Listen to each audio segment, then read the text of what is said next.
amenazas, coerciones que terminan afectando la salud mental de las mujeres.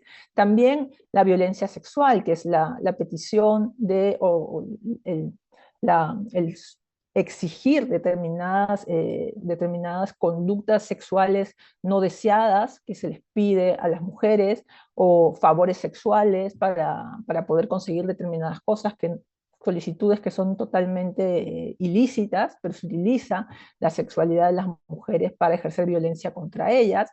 Hay también la violencia económica, que tiene que ver con el negarle a las mujeres los recursos que están asignados para ellas en el ejercicio de sus derechos políticos. Luego tenemos la violencia simbólica, que tiene que ver con el uso de estereotipos, es decir, estas preconcepciones, estos prejuicios culturales que están impregnando, ¿no?, nuestras miradas sociales, que nos hablan de roles subordinados de las mujeres, o que las ponen en situaciones de discriminación o en posiciones secundarias. Entonces, esos estereotipos y el ataque a través de estereotipos se traducen en violencia simbólica hacia las mujeres. Y luego llegamos a el plano de la violencia digital contra las mujeres, que es una nueva forma de violencia. Es decir, cuando nosotros hablamos de violencia física, sexual, psicológica, moral, económica o simbólica, que esta es una definición de la Ley Modelo Interamericana para la Prevención, Sanción y Erradicación de la Violencia contra las Mujeres en la Vida Política, que ha desarrollado la Organización de Estados Americanos, pareciera que son categorías estancas, pero no es así. Hay muchas violencias que se entrecruzan, hay muchos actos que tienen violencia psicológica, pero también simbólica, y hay también una serie de violencias que se caracterizan por el ámbito donde se desarrollan. Y muchas veces lo que nosotros, cuando trabajamos estos temas, observamos es que la forma en que se ejerce la violencia va evolucionando. No es una violencia eh, que se queda estanca, o no es un tipo de violencia que no se transforma, sino al contrario, a medida que las formas o espacios de la participación política han ido diversificándose, la violencia también ha sabido reinventarse, ha sabido transformarse.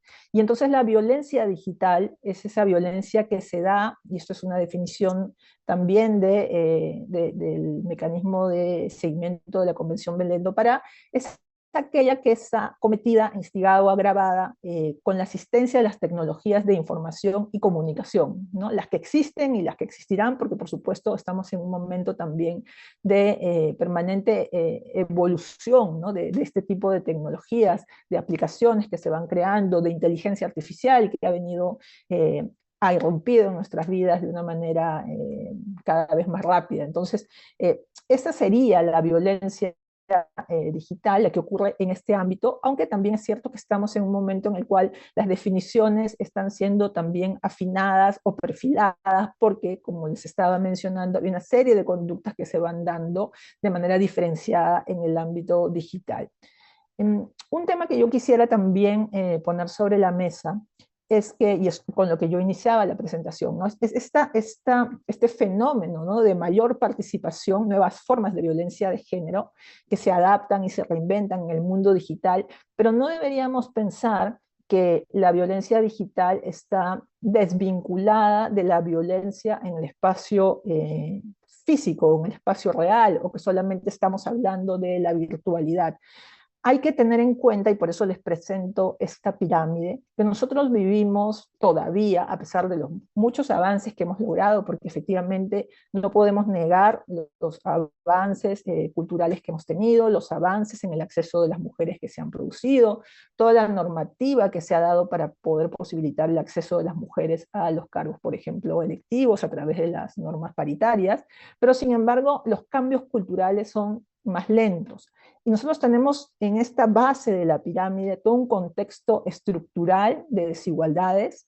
Las mujeres tienen todavía que afrontar una serie de desigualdades económicas, desigualdad, por ejemplo, en el cuidado de niños, en el cuidado de mayores, que le quitan tiempo útil, horas. Hay también esta serie de estereotipos culturales que asignan determinados roles a las mujeres que todavía no logramos vencer del todo, y sobre todo no solamente es, digamos, que las mujeres que las mujeres puedan romper estos estereotipos, sino también el poder lograr que los hombres se incorporen, ¿no? De una manera más igualitaria a ciertas tareas o ciertos roles, como por ejemplo el cuidado. Entonces tenemos esta base de la pirámide con estas condiciones de desigualdad, y luego tenemos toda esta violencia que de alguna manera entra al espacio digital y que va, según todos los estudios que hemos podido revisar, tiene como una evolución o tiene una posible evolución, ¿no? Puede empezar con intimidación, acoso en línea, generalmente se pueden presentar insultos hacia las mujeres, difusión de información falsa para perjudicar a las mujeres, información privada para perjudicar a las mujeres, y luego hay una línea superior que tiene que ver ya con las amenazas directas, con los mensajes privados, y luego hay otro fenómeno que también ha sido reportado por diferentes estudios, en la cual esta violencia que empieza como algo digital vuelve nuevamente al mundo real y se puede traducir en amenazas físicas reales para amedrentar a las mujeres, ¿no? Entonces hay todo un ciclo en el cual la violencia del mundo real navega a través del mundo digital, pero también puede salir del mundo digital para volver a navegar en el mundo real y limitar, digamos, el derecho de las mujeres de ejercer en la vida pública en igualdad de condiciones. Yo quería también dar algunos ejemplos concretos de algunas investigaciones que nos muestran cómo esta violencia afecta a las mujeres, ¿no?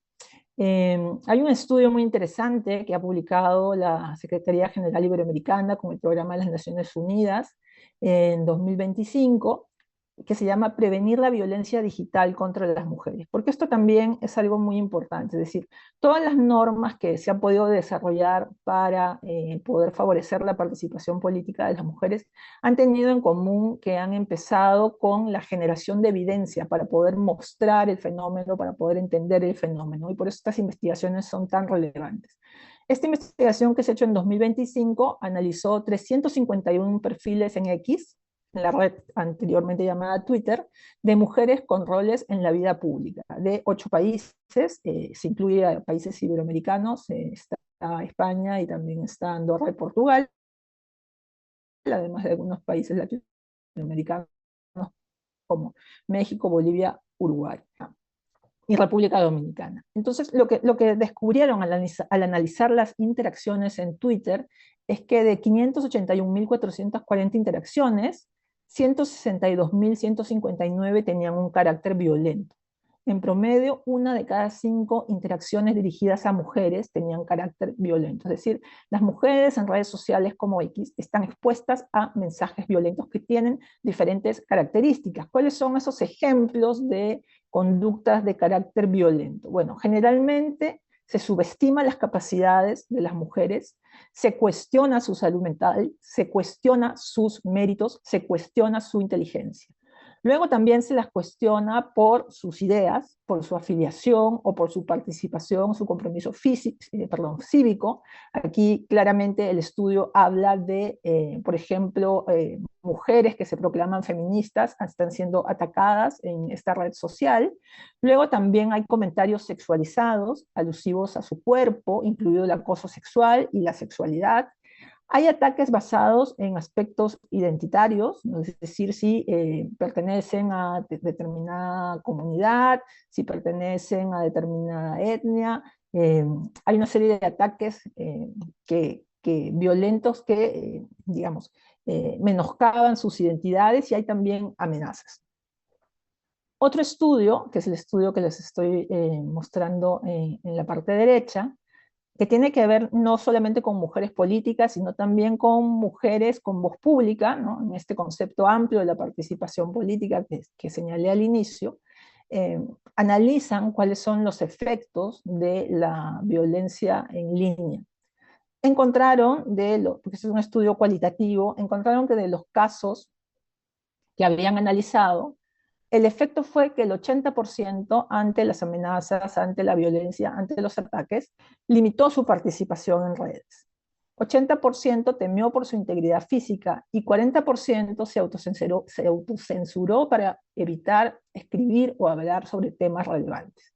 Es decir, afectó la libertad y la participación en el espacio público y el uso de su voz pública. Es decir, las mujeres ya no se sintieron cómodas, no se sintieron seguras en estos espacios y por lo tanto restringen su participación. Y esto que pasa en el mundo digital es muy consonante con otros estudios sobre la violencia hacia las mujeres en política, que lo que señalan es que el efecto, sobre todo cuando las mujeres son nuevas en la vida pública o en la vida política, es que hay un efecto de inhibición, de disuasión o de expulsión. Es decir, las mujeres políticas o las mujeres que están intentando entrar a la esfera pública sienten o perciben que esta violencia está tan normalizada que es un costo que supuestamente deberían asumir, pero que ellas no quieren asumir. Entonces aquí la pregunta es, ¿cómo hacemos para que la violencia no sea un costo que las mujeres tengan que asumir por su participación política? Esta violencia además diferenciada, como hemos podido ver a través de los ejemplos. En el estudio de CEGIP, porque yo quería como ejemplificar también, ¿no? Es una nube de palabras que presentan este estudio de 2025 y estos son los tipos de adjetivos que se encuentran al hacer el análisis de las interacciones, ¿no? Ustedes, no voy a leerlas, pero ustedes pueden ver el tipo de adjetivos a los cuales son sometidas las mujeres, ¿no? Simplemente por el hecho de ejercer su voz pública en una red social, ¿no? Hay diferentes adjetivos y son, digamos, la ejemplificación de las conductas que yo señalaba anteriormente que son encontradas como hallazgos de los estudios, ¿no? Una serie de cuestionamientos de todo tipo que además muchas veces no se dan de manera aislada. Hay algunas investigaciones que muestran que ciertos ataques también hacia las mujeres en el mundo digital están articulados, ¿no? No es que es una persona o un seguidor, ¿no? O un hater que de manera individual y aislada ataca a una mujer, sino que son también campañas organizadas, sistemáticas, periódicas, eh, que hacen que las mujeres tengan que soportar este tipo de violencias, a veces sin saber muy bien cómo poder neutralizarlas, cómo responder, qué hacer, dónde denunciar. También quería compartir con ustedes algunas modalidades de violencia digital, porque claro, ahora tenemos nuevos términos, ¿no? Tenemos el ciberacoso, el ciberhostigamiento, patrón de conductas amenazantes que utilizan las tecnologías para molestar, atacar, amenazar, humillar, usando comentarios denigrantes y obscenos, ya lo vimos. Está también el doxing, que es recopilar y publicar información personal sin consentimiento. Ha habido también casos en los cuales esta información personal llega a ser incluso imágenes íntimas que son divulgadas para atacar a las mujeres, ¿no? Y luego también tenemos el troleo de género, ¿no? Publicación de mensajes, imágenes o videos o creación de hashtags para incitar la violencia contra las mujeres, ¿no? Esta es una clasificación de una publicación que también recomiendo, que es Violencia Digital hacia las Mujeres, de Marcela Ríos Tobar, de Idea Internacional, donde se hace un estado de la cuestión de lo que es la violencia digital y los debates que se están produciendo en este momento en la región para poder conceptualizarla y también poder erradicarla y sancionarla. ¿Cómo se está abordando en general el problema de la violencia política hacia las mujeres en América Latina? Bueno, ha habido notables avances desde que hace ya varios años Bolivia regulara la primera ley para sancionar la violencia y el acoso político hacia las mujeres. Y en este momento tenemos 15 países en América Latina que han legislado de diferente manera, a través de diferentes instrumentos. Aquí no hay recetas únicas. Lo importante es que se haya tipificado la violencia política hacia las mujeres No todas estas leyes son perfectas, hay algunas que necesitan una serie de reformas, sobre todo porque, como sabemos, muchas veces la falla en la política pública es la implementación y también los recursos para dicha implementación, pero países como Bolivia, como Brasil, como Colombia, Costa Rica, México, Panamá y Perú tienen leyes específicas. Hay otros países que han introducido esta tipificación en las leyes integrales de violencia de género, como son Argentina, Bolivia, Chile, Ecuador, El Salvador, México, Panamá, Paraguay, Uruguay y Venezuela. Algunos han hecho ambos, ¿no? Y otros también tienen normativa en la ley electoral, ¿no? Bolivia, Ecuador, México, República Dominicana. Los países se superponen porque hay algunos países que han hecho reformas también transversales a sus diferentes normativas. No todas necesariamente incluyen la violencia digital y no todas la incluyen desde una perspectiva ya de violencia hacia las mujeres en política. Por ejemplo, tenemos la ley Olimpia en México, que es una ley que tiene que ver con la difusión de contenidos sexuales. En realidad es una serie de reformas a todo el sistema normativo de violencia en México, que lo que hace es tipificar el hecho de difundir contenidos íntimos de mujeres para poder sancionar este tipo de conductas cuando son distribuidos, comercializados, transmitidos a través de tecnologías de la información o redes sociales.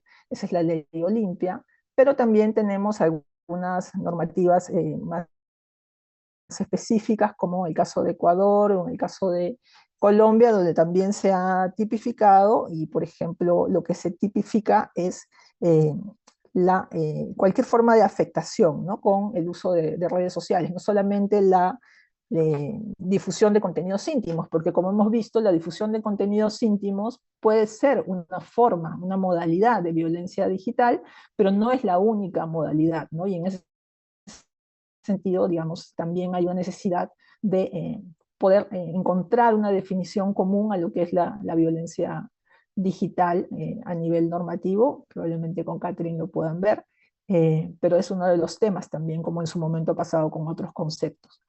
En el caso de Perú tenemos la ley 31155, la ley que previene el acoso contra las mujeres en la vida política, y lo que está penalizado es la divulgación de imágenes en redes sociales que reproduzcan relaciones de desigualdad y de discriminación, ¿no? Es lo que tenemos. El tema con esta ley es que ha sido muy importante, muy simbólico que se ponga la regulación, que se logre la regulación en legislaturas previas, pero todavía se necesita su perfeccionamiento para la creación efectiva de rutas de denuncia, de vías de denuncia, para que las mujeres efectivamente puedan proceder a denunciar este tipo de delitos, que es otro de los temas, ¿no? Hasta qué punto las mujeres se sienten seguras y confiadas para denunciar este tipo de situaciones y sobre todo si van a alcanzar justicia cuando lo hacen. Finalmente, algunos desafíos en el corto plazo para poder conversarlos después. Como ya lo señalaba, es necesario mejorar el monitoreo y la generación de evidencia, y en particular estamos en un momento crítico, en procesos electorales. Como todos sabemos, ya las campañas electorales han virado, hace tiempo habían virado, pero ahora a medida que crecen nuevas aplicaciones, pues la campaña tiene mucho de virtualización, y es un momento en el cual las mujeres políticas, las mujeres candidatas están más expuestas. Luego también está el tema de la concienciación, ¿no? Es decir, no necesariamente se manejan estos temas relacionados con la violencia de género y con la violencia eh, hacia las mujeres en política. De hecho, estamos en un momento, en un contexto de negación de la existencia de la violencia de género, lo cual es altamente preocupante, es decir, no entender que hay un tipo de violencia que afecta particularmente a las mujeres, trae abajo décadas, años de trabajo desde las defensoras de los derechos de las mujeres y los movimientos feministas para construir toda una normativa y una legislación, una arquitectura que permita proteger sus derechos. En ese sentido, es importante seguir divulgando la existencia de estos tipos diferenciados de violencia para que se puedan comprender y para que se dejen de normalizar, porque la normalización hace que las conductas continúen impunemente. Luego, los marcos normativos que debemos perfeccionar para que efectivamente se prevenga y se sancione de manera integral estas nuevas modalidades de violencia.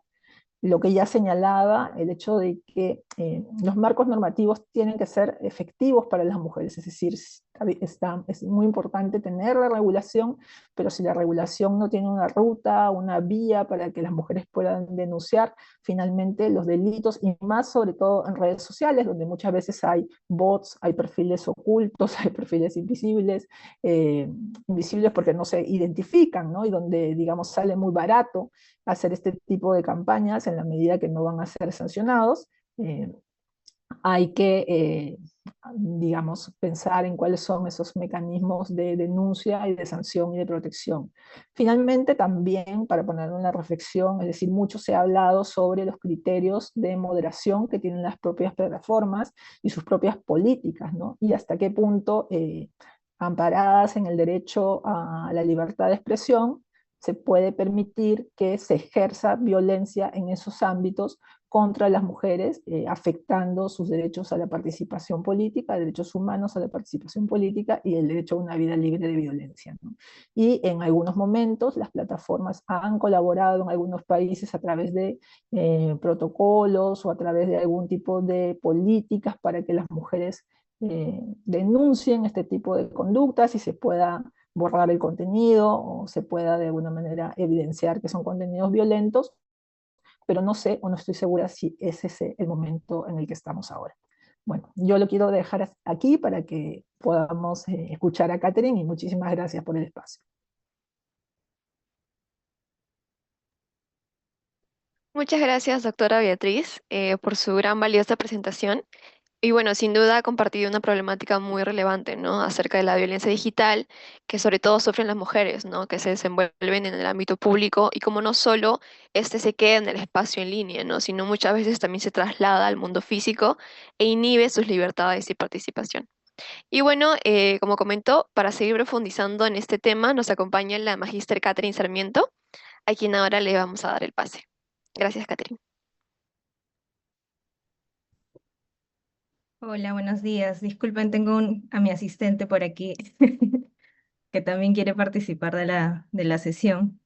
Entonces voy a compartir mi pantalla. Muchas gracias por la invitación, primero, por la consideración. Hace tiempo que las tengo en la mira y lamentablemente no había podido participar en otras oportunidades, pero les agradezco mucho la consideración y valoro mucho el esfuerzo que están haciendo por generar este espacio para pensar, para reflexionar. Algo que siempre les digo a mis estudiantes en la universidad es como creo que nunca antes era tan importante y tan necesario y tan urgente tener las perspectivas de quienes están más directamente vinculados a la tecnología en este momento y desde los usuarios, ¿no? Y en un contexto tan evolucionado y tan rápido, digamos, que está cambiando, eh, tener las voces de investigadores, investigadoras jóvenes es imprescindible. O sea, no podemos pensar esto despegados de ustedes. Entonces, felicitaciones por ese esfuerzo. Entonces, voy a compartir mi pantalla para compartirles un poquito de mi presentación. Y, y bueno, comentarles que en verdad, un poco como también ha mencionado Beatriz hace un momento, este es un campo bastante emergente. No porque sea completamente nuevo, sino porque la atención del mundo está crecientemente puesta sobre estos temas y cada vez estamos tratando de darle nombre, de ponerle palabra, de encontrar los términos más precisos para hacer referencia a lo que está ocurriendo.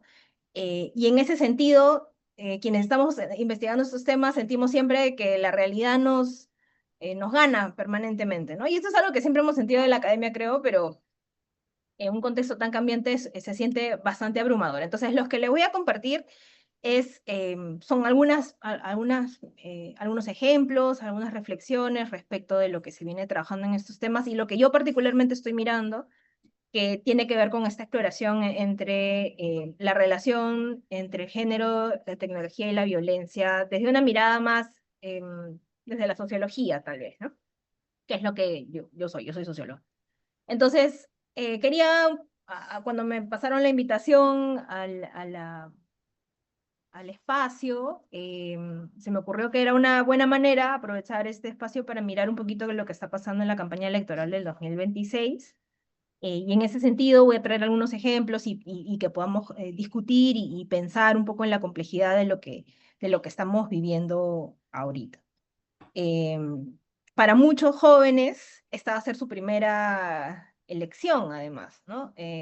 Una elección bastante compleja, difícil, en un escenario post-pandemia, con un contexto altísimo de inseguridad, un contexto económico bien particular, y que es desafiante en general, y que creo que nos ayuda a mirar también la complejidad de cómo estos diferentes elementos se van interrelacionando. Entonces, yo quería empezar por traer una mirada de la política, digamos, desde las ciencias sociales, en un sentido más amplio, más allá de lo institucional propiamente dicho. La política en general es un área de competencia por poder y recursos en la que la violencia material y simbólica cumple funciones estratégicas. Es decir,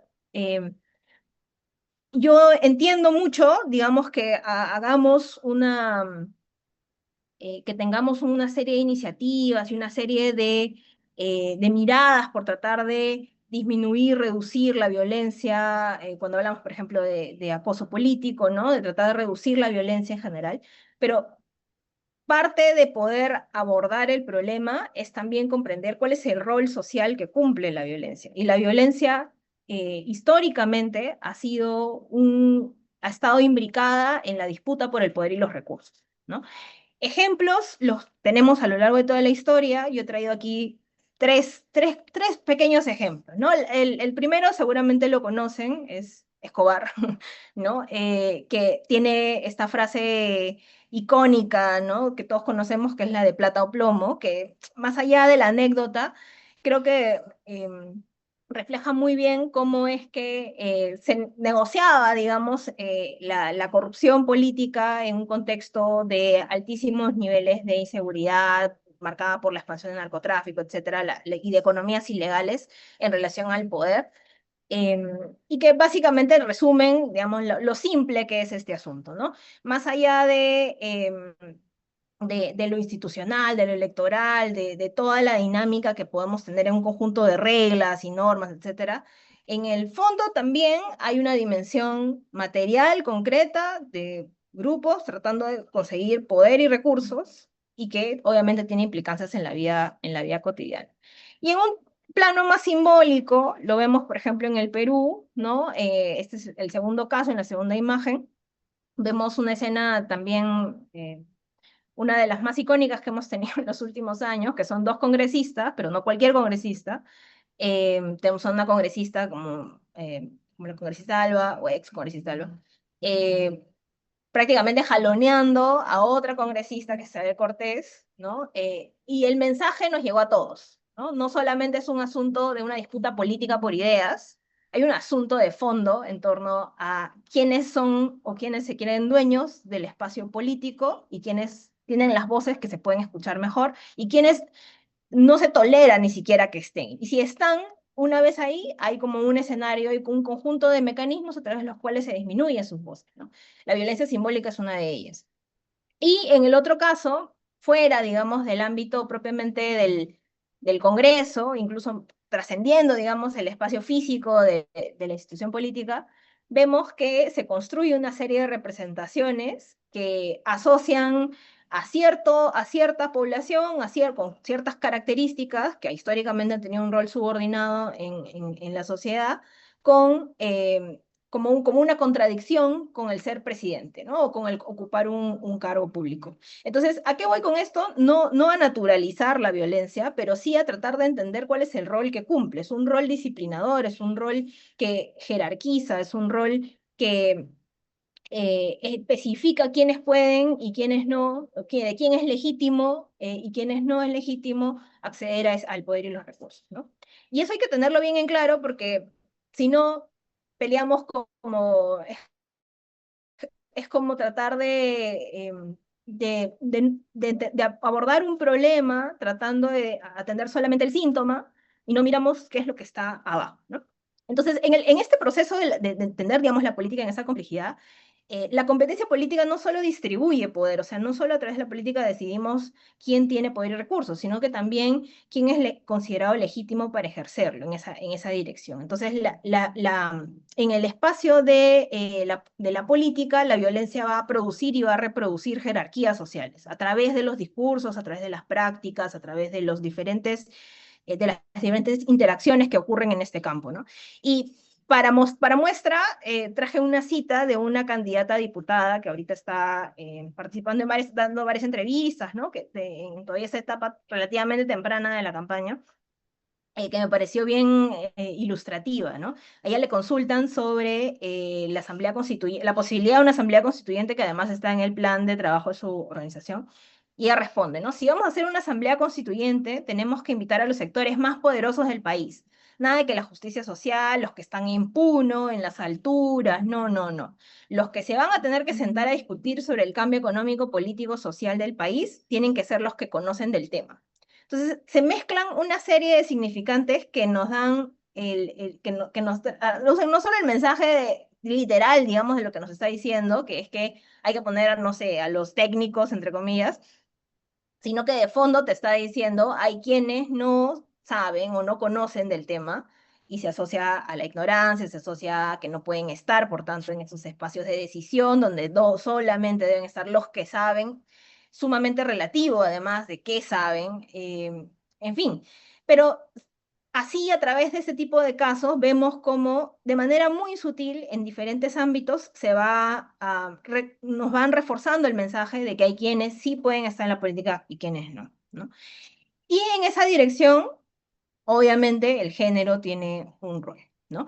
Y hay muchísimas definiciones de género. Yo lo quiero traer más como la mirada más del género como un sistema que, a partir de la definición de qué es lo que se considera femenino o masculino, es un sistema que puede atribuir, que puede asignar recursos, poder, derechos, etcétera, en función de esa diferencia sexual, ¿no? Entonces, las normas de género, que vienen a ser el conjunto de comportamientos que consideramos aceptables, sean para hombres o para mujeres,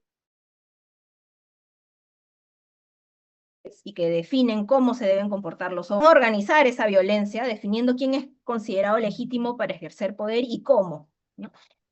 En una de las imágenes de arriba tenemos lo que en algún momento se llamó uno de los gabinetes de lujo, ¿no? Que era como profundamente celebrado, etcétera, y eran pues dos hombres blancos, heterosexuales, súper hegemónicos, ¿no? Nadie cuestionó absolutamente nada. Incluso cuando pasó lo del cierre del Congreso, por ejemplo, el 2019, salían contenidos, ¿no? Y un montón de imágenes en la línea de mostrar a Salvador Solar casi como un salvador, ¿no? Y era como, eso sí es lo legítimo, es un modelo de masculinidad legítimo, ¿no? Salía peleándose así con todos los congresistas. Entonces se generó toda una aura de que hay un modelo, digamos, de masculinidad que puede ser celebrado, que es el lugar de quienes nos defienden, ¿no? De quienes saben, que son técnicos. En fin, por más de que ese conocimiento necesariamente no sea lo central en sus discursos, etc.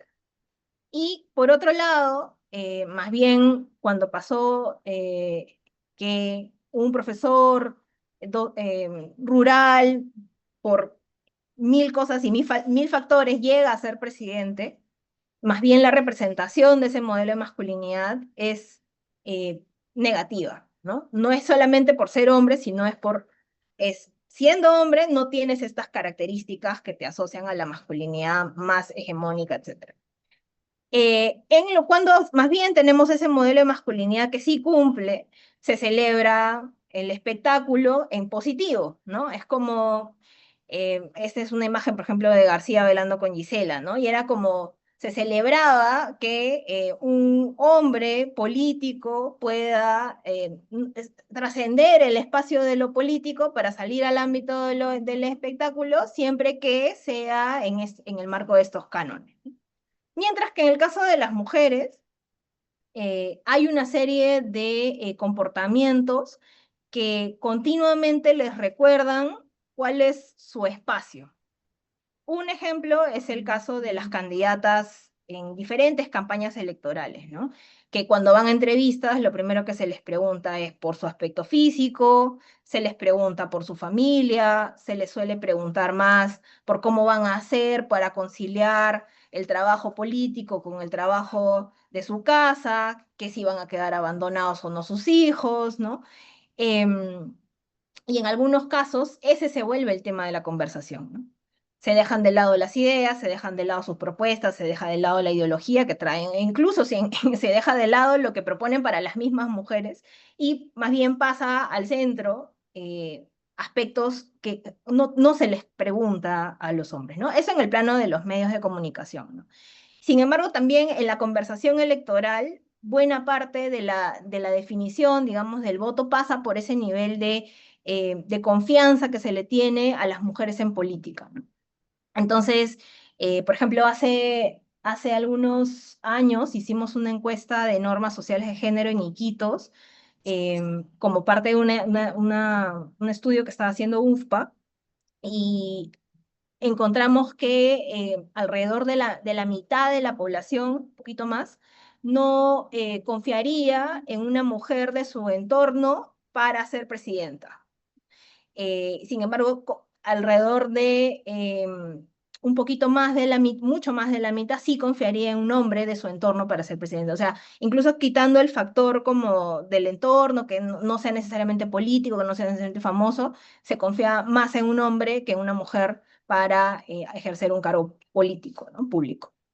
Entonces, parte de toda esa reflexión, digamos, pasa por ese rol que tiene el género, ¿no?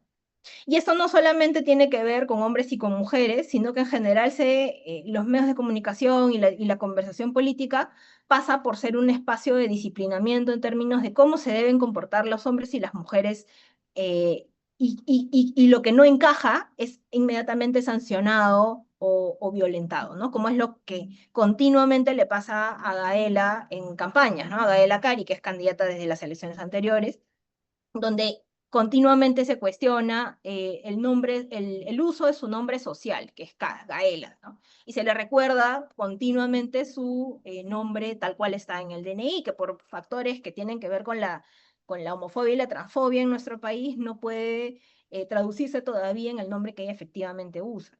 Entonces, en todas las entrevistas, el tema de conversación deja de ser su propuesta, deja de ser lo que su ideología, dejan de ser sus ideas y pasa a ser su nombre, pasa a ser cómo se va a llamar, o continuamente ataques a llamarla por su nombre tal como está en lo legal, digamos, ¿no?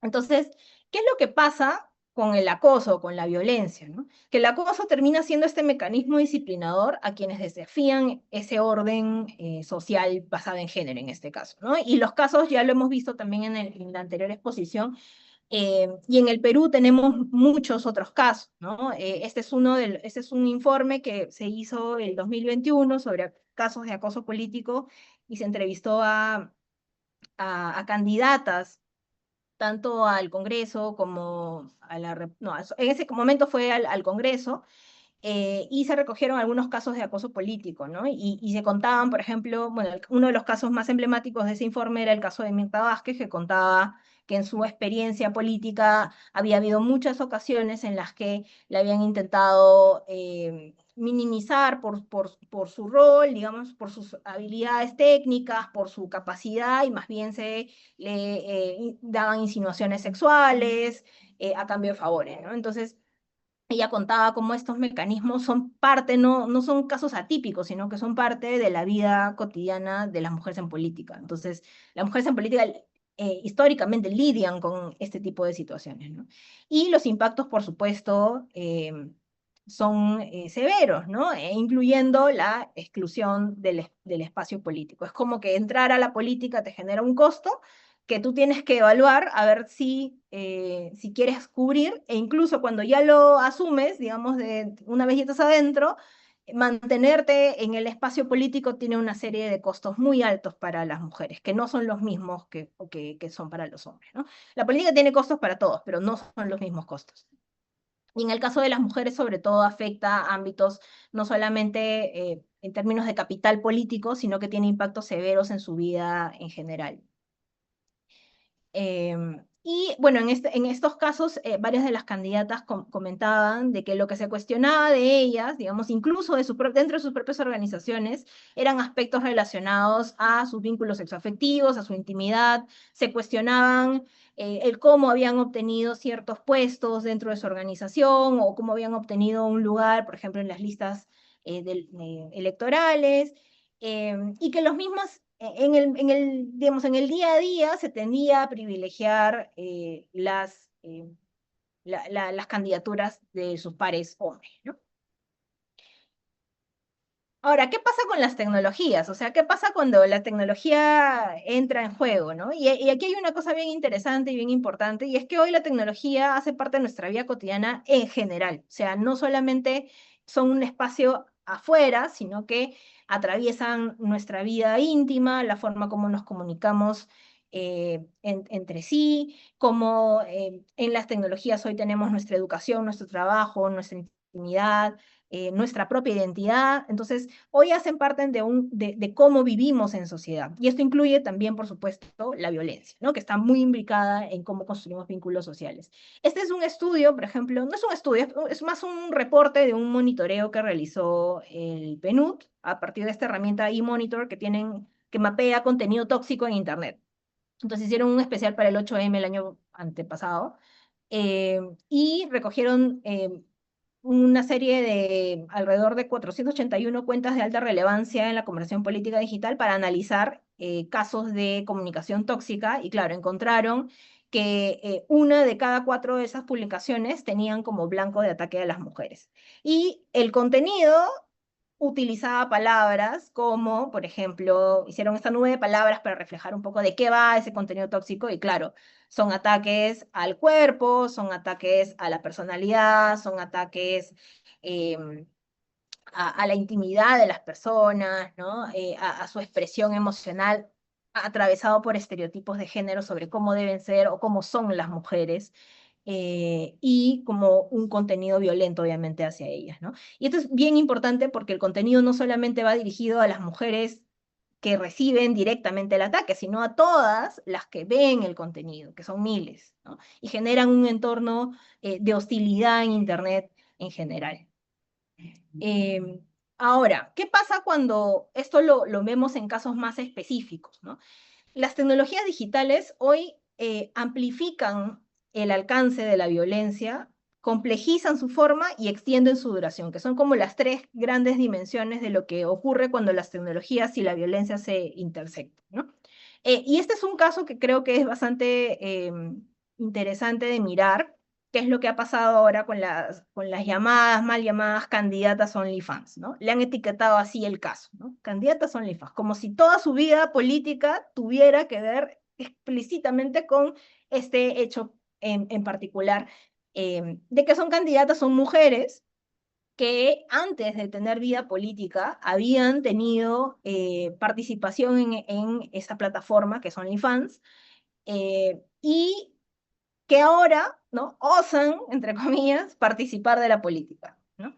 ¿Y la sanción cuál ha sido? No ha sido solamente el escarnio público a través de redes sociales y demás, sino que además hay una serie de casos de extorsión a estas candidatas donde se les ha chantajeado con dinero, ¿no? Se les ha pedido plata para que no se compartan sus fotografías. Fotografías que, por cierto, ya están en Telegram, ¿no? O sea, no es ni siquiera que no las estén protegiendo, no les están protegiendo.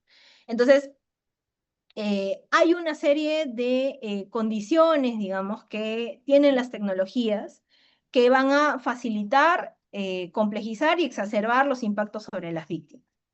Una de ellas es el anonimato, ¿no? O sea, en Internet, cualquier persona puede generar una serie de contenido sin hacer uso directamente de su nombre legal, ¿no? Uno puede crear cuentas desde el profundo anonimato y desde ahí generar, compartir contenido, interactuar de manera digital, etcétera. Y eso puede traducirse en casos de ciberacoso, de reproducción de discursos de odio, la mayoría de, por ejemplo, ataques por trolling, que es este ataque masivo a ciertas personas públicas, también se sirve del anonimato, ¿no? Entonces, este tipo de conductas, digamos, o las condiciones, digamos, de Internet pueden favorecer o pueden facilitar la agresión, ¿no? Y eso no quiere decir que crean la agresión. La agresión, como hemos visto hasta ese momento en la presentación, ya está, ya hace parte de la dinámica política, ya constituye, ya está presente la violencia en la dinámica política. Pero ciertas facilidades que tienen las tecnologías van a permitir hacer estas tres cosas, ¿no? Amplificar, complejizar y extender la duración. Entonces, en estos casos, por ejemplo, como el de esta candidata, lo que tenemos es que no solamente se están atacando a ellas mismas, sino se está reproduciendo el mensaje de que si alguna vez, no solamente usaste OnlyFans, sino lo que está detrás de eso, que es usaste tu cuerpo, ejerciste tu sexualidad activamente, de la manera como te hubiera gustado hacerla, no puedes participar de la política o tu costo va a ser más alto que si es que no lo hubieras hecho, ¿no? Si es que te hubieras comportado adecuadamente, si hubieras tenido una familia con ciertos ejes y demás. Entonces, eso por un lado, ¿no? Que tenemos candidatas que están siendo permanentemente acosadas, no solamente en el ámbito digital, sino además con implicancias offline, digamos, por este conjunto de facilidades que ofrecen las tecnologías. Eso es uno, ¿no? El tema del anonimato. Otro tema es la posibilidad de viralización, ¿no? Hoy en día, contenido se puede hacer viral en muy pocos minutos, dependiendo de cómo se inserta a una serie de circuitos, digamos, de difusión del contenido, ¿no? Entonces termina siendo mucho más fácil llegar a miles de personas que eventualmente no conocerían del caso si no fuera por la facilitación de esas tecnologías, ¿no? Esa es la viralización. Lo tercero es la permanencia digital, es decir, que el contenido que está en Internet, una vez en Internet, se queda en Internet, salvo que incluso con los 1000 casos de tecnoresistencias que ahora hay para tratar de borrar, por ejemplo, información dañina o contenido tóxico en Internet, para quien sabe buscarlo, lo va a encontrar, ¿no? Entonces es muy difícil que contenido que está en Internet ya no desaparezca. Entonces esto tiene implicancias mucho más allá de la campaña electoral propiamente dicha, ¿no? Y entonces se van generando una serie de impactos que no es que se creen nuevamente con la tecnología, pero se exacerban, se complejizan y amplifican su alcance. Entonces, para este caso concreto, por ejemplo, en términos de la amplificación del alcance, lo que tenemos ahora es que medios de comunicación tradicionales y digitales y sus audiencias se están retroalimentando a partir de estos casos. O sea, la gente a la que llegó esa noticia no solamente fue la gente a la que llegó por un determinado medio, sino que como la misma lógica de Internet tiende a retroalimentar contenido de los medios tradicionales masivos, ya tiene su alcance, con los medios de comunicación digitales que tienen su propio alcance, ahí se multiplica el impacto, ¿no? Y ahora miles de personas conocen a estas personas por su asociación a esta plataforma. Se generan miles de testigos en redes sociales y con ellos miles de personas que pueden participar de la viralización de los contenidos y tener impactos probablemente mucho más allá del ámbito político, ¿no? Probablemente estas candidatas, si es que ganan o si siguen en política, tendrán que asumir o les tocará, digamos, asumir los costos de toda la violencia que ha recaído sobre ellas en esta campaña. Y si salen de la política, probablemente también tengan que vivir con las consecuencias, digamos, de esta violencia que les estamos generando desde esta campaña electoral, ¿no? O sea, ya más allá de lo que pase con su candidatura, el impacto ya lo van a vivir ellas, incluso en su ámbito laboral, etcétera, ¿no?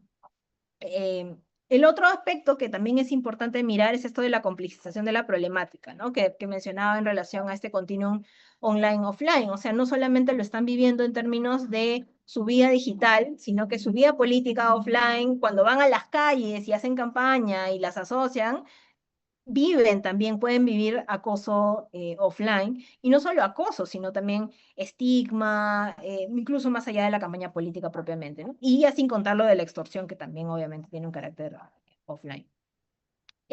Otro aspecto bien interesante de estos casos es que, como yo también se mencionaba anteriormente, hay una articulación con diferentes formas de violencia de género facilitada por tecnología, y eso complejiza muchísimo la respuesta a este tipo de situaciones, porque no es tan fácil de identificar una sola forma de violencia.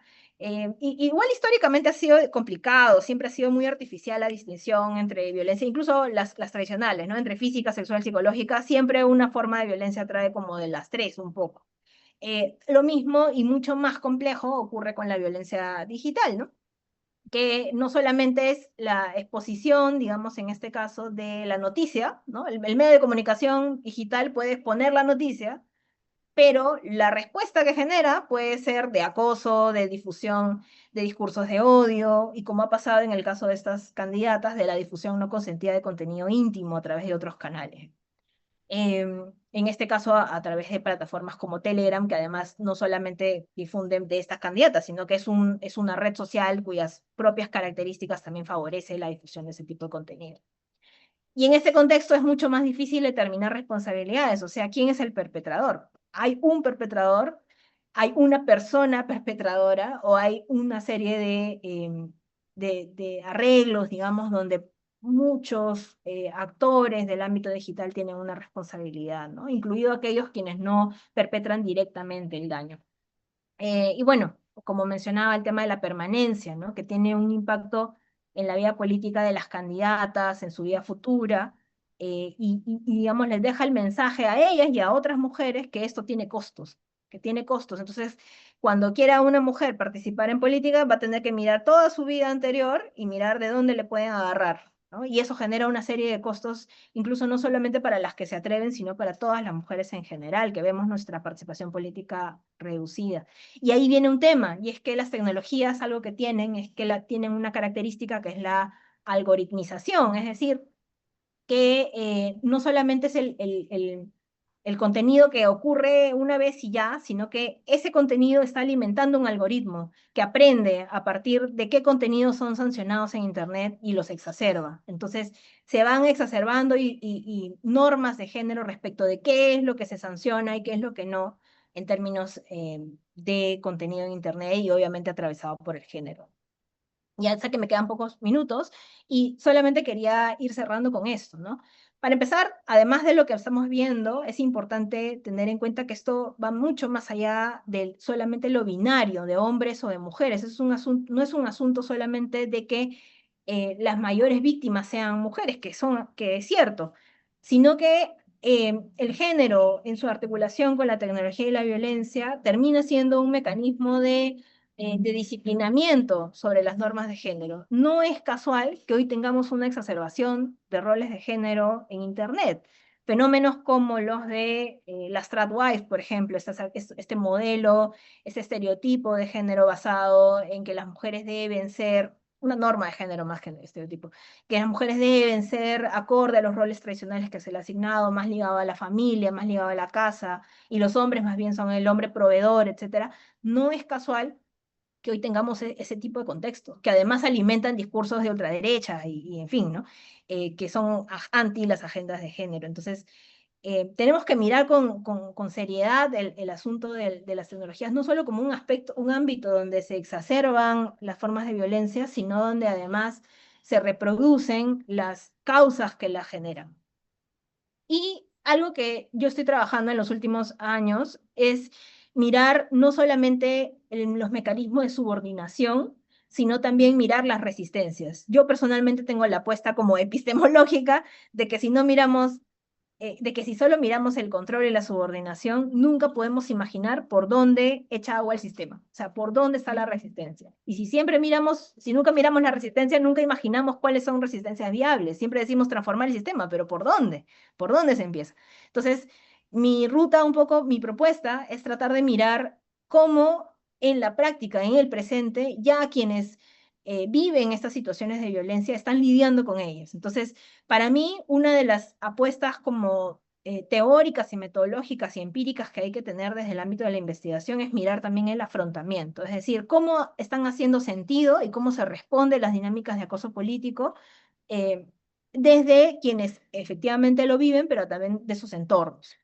Entonces, en este caso, por ejemplo, este es el caso de la candidata Susel Paredes, ¿no? Que empezó por un ataque de trolling, digamos, le pusieron este apodo de la U y ella lo retomó para capitalizarlo políticamente. Yo sé que ese es un como de manual, digamos, en campañas, pero mirar cómo ella responde de esa manera y otras candidatas no lo hacen de esa misma manera, ayuda también a mirar la complejidad del afrontamiento. ¿Qué hace posible que ella sí lo haga y qué hace posible que otras no? ¿No? Entonces, ya para finalizar, un poco el modelo con el que yo estoy tratando de abordar este asunto es más una visión más dialéctica entre género, tecnología y violencia y cómo la sociedad retroalimenta estos diversos ámbitos, ¿no? Mirar la bidireccionalidad en este caso es bien importante, no solo para poder llegar a la conclusión obvia y que ya sabemos que hay acoso político digital que tiene implicancias, que exacerba situaciones de jerarquía y subordinación, sino también cómo hacemos para transformar y cómo se negocian esos vínculos de subordinación. Entonces eso, muchas gracias.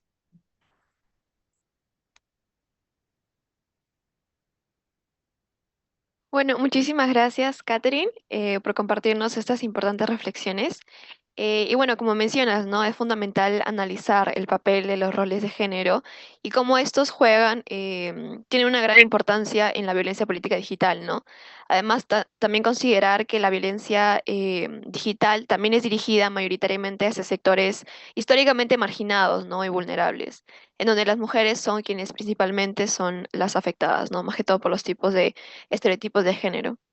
Y bueno, hemos escuchado ya las dos presentaciones que han sido sumamente enriquecedoras, que nos han permitido, ¿no? Abordar la violencia política digital desde una perspectiva de género. Y bueno, ahora también abrimos el espacio para lo que sería la ronda de preguntas, intervenciones y comentarios. Así que, bueno, este es un momento de intercambio donde donde valoramos, ¿no? La participación activa, tal vez algunas ideas, preguntas que puedan tener el público que está acá presente. Así que ya saben, pueden alzar la manito o pueden escribirlo por el chat del Zoom. ¿Quién se anima a ser el primero, la primera, el primere?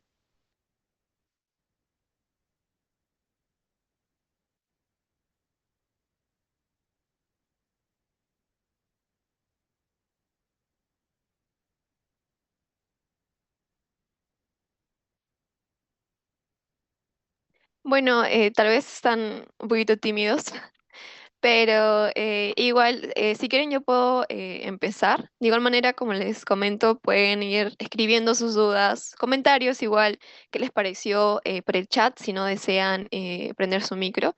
Y bueno, yo justamente quería comentar eso, ¿no? Que me parece fundamental en sí las dos ponencias. Siento que se complementaron muy bien, empezando, por ejemplo, me pareció muy importante resaltar, ¿no? El hecho de estudiar también en realidad cuáles son las causas, ¿no? De este fenómeno, ¿no? No solamente como que verlo así nomás como el problema, sino también sí considerar digamos, origen sistemático, ¿no? Entonces, sí, ¿no? También verlo como la perspectiva de género no solamente afecta a las mujeres, ¿no? Sino también afecta a todos quienes finalmente no siguen este molde, ¿no? Entonces, en ese sentido también me parece muy interesante para investigaciones y también para aplicaciones lo que sería la interseccionalidad, ¿no? Porque justamente hay diferentes candidatas o mujeres sobre todo, que participan en el ámbito público, que no solamente son mujeres, ¿no? También vienen de un sector pobre o que son de alguna manera, pertenecen a estas comunidades que, como comento, son marginadas, ¿no? Históricamente. Entonces, es fundamental analizar cómo digamos, esa violencia política las afecta, ¿no? y también no solamente a las mujeres en sí, sino todo quien, como digo, que no entra en este molde y generalmente también centrarnos en las diversidades, ¿no? Que están teniendo mayor participación, ¿no? Y es importante que, por ejemplo, en estas elecciones tengan mayor presencia, ¿no? Porque representan a una gran porcentaje, ¿no? De la población. Entonces, justamente estudiar y este genial conversatorio ha sido muy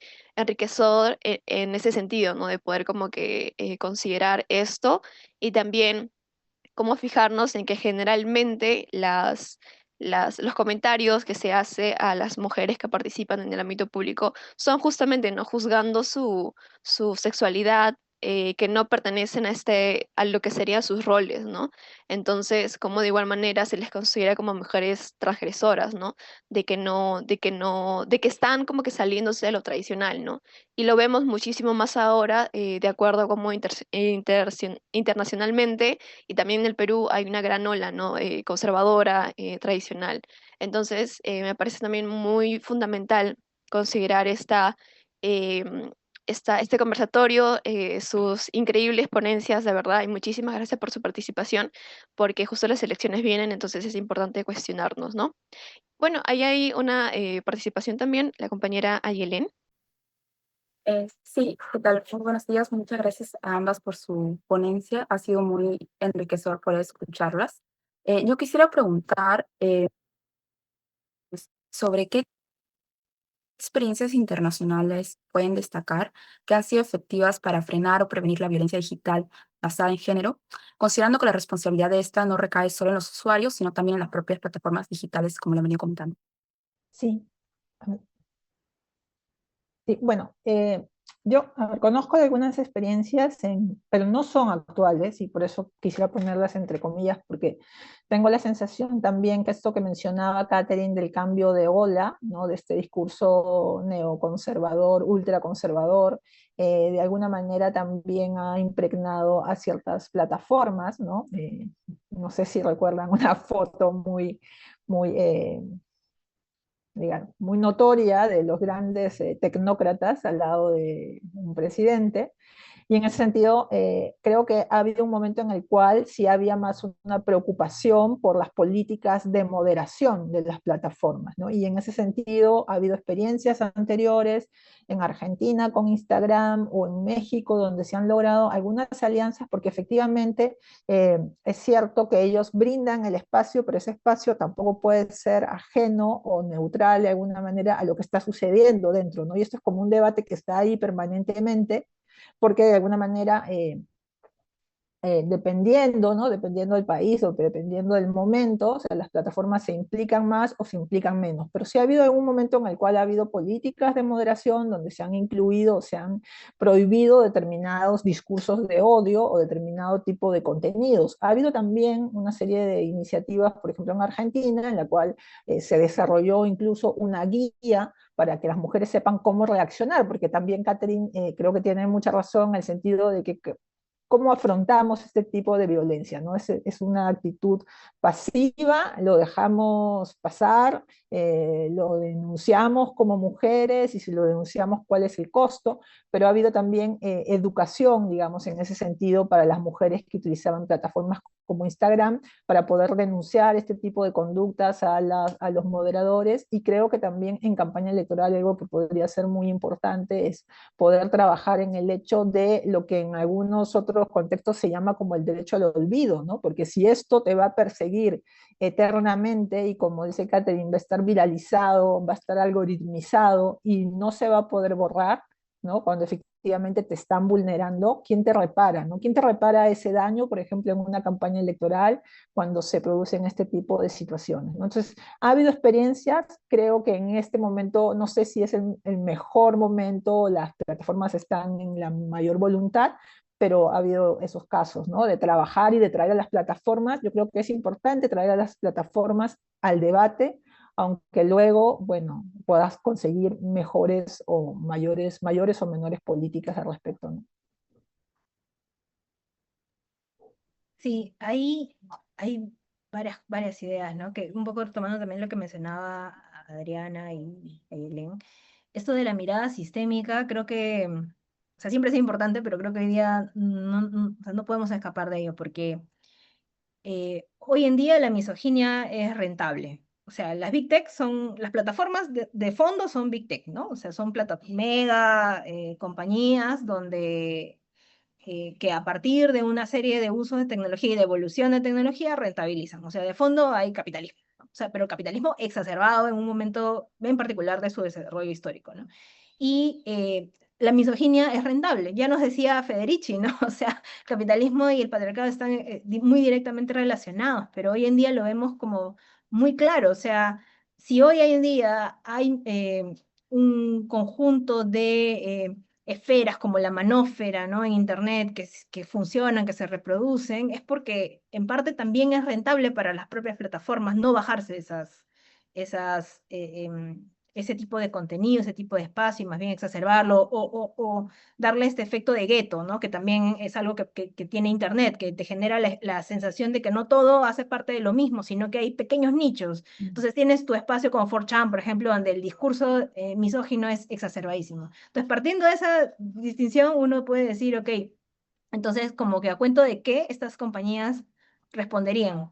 Y ahí vienen los esfuerzos que han habido para la moderación, etcétera, que Meta tiene un board que analiza los casos. Hace poco Jenny Dador ganó, ¿no? Le ganó el caso a la Resistencia, digamos, Facebook lo reconoció como un caso de acoso, ¿no? Y digamos, le devolvió su cuenta, etcétera, pero borró el contenido, en fin, pero la reparó, entre comillas, pero sabemos que la reparación no sirve de fondo, ¿no? Pero creo que hay un esfuerzo ahí por la cooperación internacional también, que no depende de un solo Estado, sino que tienen que ser como multisectorial y en diversos ámbitos para que pueda funcionar, ¿no? Entonces, si antes ya el visión sistémica era para tener una mejor comprensión del problema, hoy también nos requiere una mirada para pensar la solución. Bueno, muchísimas gracias a las ponentes. No sé si habrá también eh, alguien se anima tal vez. Bueno, y si no, no hay ningún problema. Entonces ya estaríamos llegando al cierre de esta enriquecedora sesión. Y de nuevo, de verdad quisiera expresar nuestro más profundo agradecimiento a la doctora Beatriz Llanos y a la magíster Catherine Sarmiento. De verdad, muchas gracias por su tiempo, su generosidad al compartir su conocimiento y experiencia, y sobre todo por las valiosas reflexiones, ¿no? Que ambas nos han ofrecido, ¿no? Sus aportes definitivamente van a contribuir significativamente a nuestra comprensión, ¿no? Sobre en sí el acoso político en los espacios físicos y digitales, desde una perspectiva de género. Y bueno, antes de finalizar también les quería recordar que nuestra próxima sesión dentro del ciclo de sesiones académicas de verano va a ser el 21 de febrero, el próximo sábado, y se va a abordar el siguiente tema de nuestras jornadas, ¿no? Así que también vamos a contar con la participación de increíbles ponentes, así que a todos los que están presentes los invitamos cordialmente a acompañarnos. Pueden encontrarnos más información en nuestras redes, pueden hacernos consultas también en nuestras redes. Nos encontramos en Instagram como Seiheb-San Marcos. Y bueno, también antes de ya despedirnos, nos encantaría que nos podamos tomar una foto grupal de este gran ponencia, de este gran encuentro, ¿no? Así que no sé si puedan tal vez prender sus camaritas las personas que están en la reunión. Ya está, creo. Entonces, a ver, les digo ya. A la cuenta de uno, tomo la fotito. Sí, pueden mandar reacciones si es que no pueden prender su camerita, no importa. 3, 2, 1. Y de nuevo, 3, 2, 1. Y listo. Muchísimas gracias, de verdad, tanto a Katherine como a Beatriz. Gracias a ustedes. Y muchas gracias a ustedes, súper enriquecedor. Igual, un gusto, Buen Beatriz. esfuerzo además. Hay que continuar. Sí, muchas gracias. Ahora sí, entonces estaríamos despidiéndonos. Gracias. Bye. Muchas gracias. Hasta luego.